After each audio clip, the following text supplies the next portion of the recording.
Alors, ces gens-là, qui, depuis 15 ans, mettent le feu à Baptiste, mettent le feu à la demeure, ces gens-là ont essayé de nous convaincre que c'était pas de l'austérité qu'ils faisaient, mais de la rigueur budgétaire.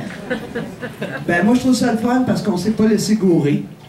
Et on a maintenu. On a, par notre résistance, notre étant pas juste la nôtre, mais la nôtre, on n'a pas accepté de se faire prendre pour des valises. On a dit, il y a deux choses dans la vie, la rigueur budgétaire, on connaît ça, mais l'austérité, on connaît aussi ça. Et ce que vous faites, c'est de faire des choix politiques, de faire des choix économiques qui ont des impacts sur les gens, pour la simple et seule raison de votre perspective idéologique néolibérale, de votre perspective qui n'a pas le monde au cœur de leurs préoccupations, mais qui a bien, je dirais, cette classe dirigeante. D'ailleurs, M. Couillard s'en gêne pas, hein? Il se qualifie lui-même comme étant le champion de l'économie des dirigeants. Ah, il n'est pas gêné. Mais il se reconnaît, c'est correct, c'est correct. Il se reconnaît, il le nomme, puis nous on dit, ben, si c'est ça, l'économie, à Québec solidaire, on dit non. C'est pas ça l'économie. L'économie est supposée d'être au service du monde, du peuple. Quand on voit les milliards de dollars qui partent en évasion fiscale et que le gouvernement tarde à agir sur les fuites de capitaux ou bien d'imposer les grands géants du net, hein, Netflix, là, c'est dangereux ça d'imposer ça. C'est comme bon. Là, ils se sont révisés un peu. D'ailleurs, merci à mon collègue Amir Kadir, que je salue. Parce que...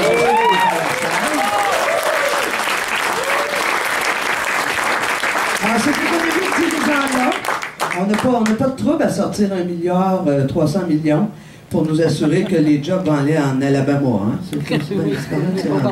On n'a pas de misère à subventionner dans cette économie de dirigeants la cimenterie mécaniste qui crée 200 emplois puis qui va émettre plus de gaz à effet de serre que n'importe quelle autre entreprise au Québec. On n'a pas de problème à faire en sorte que c'est la grande entreprise qui bénéficie. Hein, on pourrait parler de Pétrolia, là, bon, vous les connaissez tous, là. Mais en même temps, on dit non. On étant M. Couillard qui dit non, nous on est les champions de l'économie. Regardez, on est tellement les champions que le chômage est bas. Oui, ben c'est parce que le monde, il se trouve plus de job puis il s'en va à l'aide sociale. On n'appelle pas ça un chômage bas. C'est parce que les règles déterminées par un même système économique néolibéral canadien font en sorte que les règles du chômage sont pas mal plus dures aujourd'hui qu'elles l'étaient il y a une couple d'années. Ils nous disent, non, nous, on sait comment faire de l'économie. Regardez, on crée de l'emploi. On crée tellement d'emplois que c'est des emplois partiels, à horaires fracturés. Vous le savez, vous le vivez. Et vous connaissez des gens qui le vivent. On parle d'augmenter à 15$ de l'heure, leur réaction c'est « Oh, vous allez faire écrouler l'économie. » Hey, M. Bellemare, là, de Couche-Tard, là, comment se fait que lui, il n'en a pas de problème à gagner 15 millions, alors qu'il n'est pas prêt à accepter que c'est les travailleurs et travailleuses qui, chaque jour, créent la richesse de Couche-Tard, eux autres, avec 15$ de l'heure. Il y a mieux fermer l'entreprise que la laisser, ou des succursales, que de la laisser développer une économie au service du monde en bas de la pyramide. Ben c'est ça leur économie de dirigeants. Nous, à Québec solidaire, on est franchement ailleurs parce que cette histoire-là, on la connaît depuis plusieurs années et c'est toujours la même. Ce soir, on est à Québec pour vous parler du projet de société que défend Québec solidaire. Et ce projet de société-là, en fait, on va vous faire une lecture complète du programme. Prenez-vous des chaises, sans blague. Si on veut le résumer, parce qu'il faut, bien sûr, être capable de le faire, je dirais qu'il y a 3 grands piliers. Il y a 3 grands piliers au projet de société que défend Québec solidaire. Une économie durable au service du peuple, un gouvernement guidé par la justice et l'égalité, et troisièmement, un Québec qui prend sa place dans le monde. 3 grands piliers, 3 grandes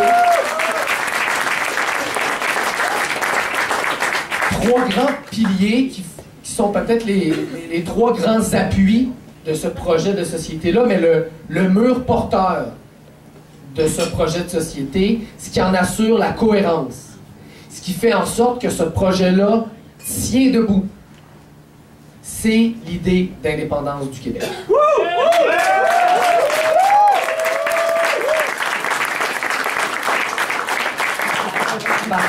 savons, et je suis sûr que plusieurs d'entre vous le savez également, ce que propose Québec solidaire, c'est pas de faire des retouches cosmétiques. C'est pas de faire des ajustements à ce qu'on a appelé, ce qu'on appelle encore le modèle québécois. On propose pas de le moderniser ou de le retoucher. Ce qu'on propose à Québec solidaire, c'est de refonder le modèle québécois. Ça veut pas dire que tout est acheté. Il y a des formidables réalisations dans le Québec des 30, des 40 dernières années. Le réseau des CPE en est probablement le meilleur exemple. Donc, il ne faut pas tout jeter, certes, mais il y a énormément de choses à réinventer. Et pour nous, refonder le modèle québécois, ça veut dire donc aller plus loin que, comme nous disent certains partis, réparer les dégâts des libéraux. Bien sûr qu'il faut réparer les dégâts des libéraux. Mais le changement dont on a besoin au Québec, il est beaucoup plus profond que ça. Il faut aller beaucoup plus loin et pour se donner l'espace politique, pour se donner la capacité d'agir, pour rendre possible ce grand chantier, cette grande révolution démocratique et citoyenne, il faut refonder la démocratie québécoise. Et la première étape de cette refondation-là, c'est s'émanciper du carcan constitutionnel canadien qui date d'un autre siècle et qui limite nos capacités d'action, qui limite nos capacités de rêver ensemble.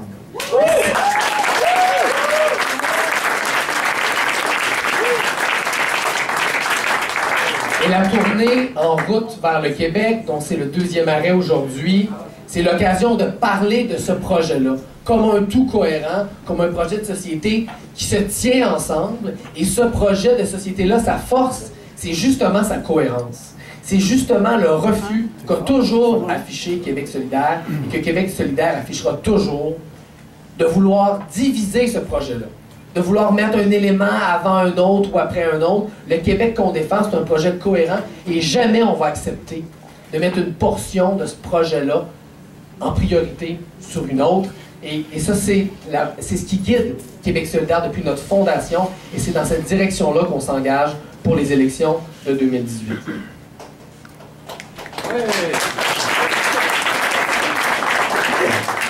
Cette conception-là du projet d'indépendance, cette idée selon laquelle l'indépendance, c'est pas seulement sortir du Canada, c'est bien plus que ça. C'est cette idée selon laquelle l'indépendance, c'est l'occasion d'une transformation profonde du Québec, l'occasion, par exemple, de renouveler et en fait de fonder un réel pacte égalitaire entre le peuple québécois et les Premières Nations, cette idée que l'indépendance est un grand chantier démocratique, cette idée que l'indépendance est une manière de renégocier des accords commerciaux pour enfin sortir du libre-échangisme néolibéral qui nous empêche de développer notre économie selon nos besoins. Cette idée de l'indépendance, comme un projet de transformation sociale, on ne l'a pas inventé. On n'est pas les premiers à en parler. Il y a une longue histoire de partis, de mouvements, d'organisations qui l'ont défendu pendant longtemps. On est les héritiers et les héritières à Québec solidaire de cette longue tradition-là. Et aux gens qui disent qu'on sort ça de notre chapeau, ben, ils ont tort. On hérite d'une longue tradition de lutte au Québec. Il faut en être fier, il ne faut pas se cacher. Il faut aller partout au Québec pour l'expliquer que pour nous, l'indépendance, on ne la fait pas, comme Manon le dit souvent, on ne la fait pas contre quelque chose, on l'a fait pour réaliser le Québec dont on sait, dont on a besoin.